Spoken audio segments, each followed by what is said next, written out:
Армысыздар ағайын. Алматы қаласынан сөйлеп тұрмыз. Осы жерде жиналған азаматтар, қоғам белсенділері, желтоқсаншы қайраткерлері бар, бақылаушылар, әртүрлі қоғам ұйым мүшелері. Жалпы елімізде демократия орнасын, азамат қоғам қалыптасын, еліміздің көші өзге дамыған елдерден қалмасын деп жүрген азаматтардың бірі, яғни патриот азаматтар.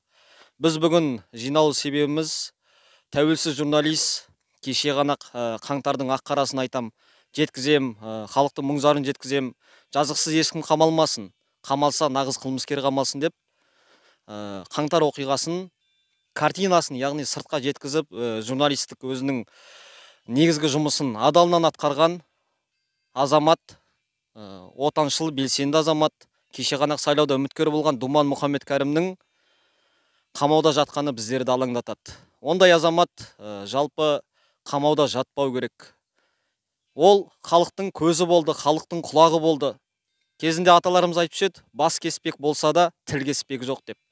Қазіргі заман қалай болып жатыр, ұғынықсыз. Сталиннің өзі ешкімнің тілін кескен жоқ, ешкімнің аузын жапқан жоқ. Ол залым болды, ол атты қамады. Ал қазір не болып жатыр? Тоқаевтың саясаты жаңа Қазақстан осылай басталып жатыр ма?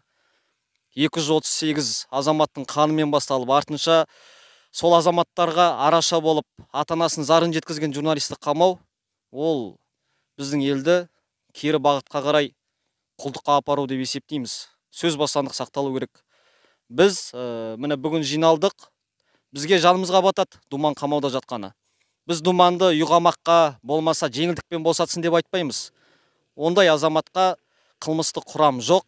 Толығымен ақтасын, толығымен босатсын. Осы уақытқа шейін 20-20 күннен шүрет қамады, 15 күн қамады. Қазірде міне 2 айға санкция қамалып жатыр. Бұның барлығы заңсыз, яғни өтемақы төлеу керек ондай азаматқа.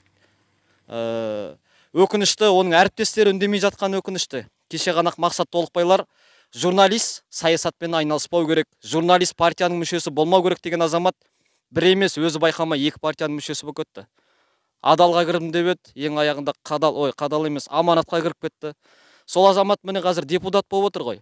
Неге олар ар-намыстары мазаламайды? Неге олар әріптесіне араша болмасқа? Біз барлық журналист сұраймыз.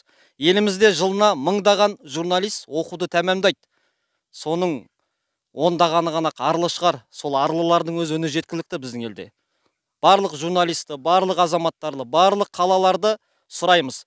Думан айтарын айтты. Ендігі кезек сізбен біздерде. Біз үнсіз қаламыз ба? Біз сонша сорлы, арсыз болғанымыз ба? Шындықты айтқан азаматты артында 130 мың халқы бар YouTube'тан. Бүкіл ақиқатты Қазақстанның 12 қаласын аралаған азамат. Осы азамат қамауда жатпасын. Біз барымыз саламыз. Амандық болса, жақын күнде Талдықорғанға да барамыз.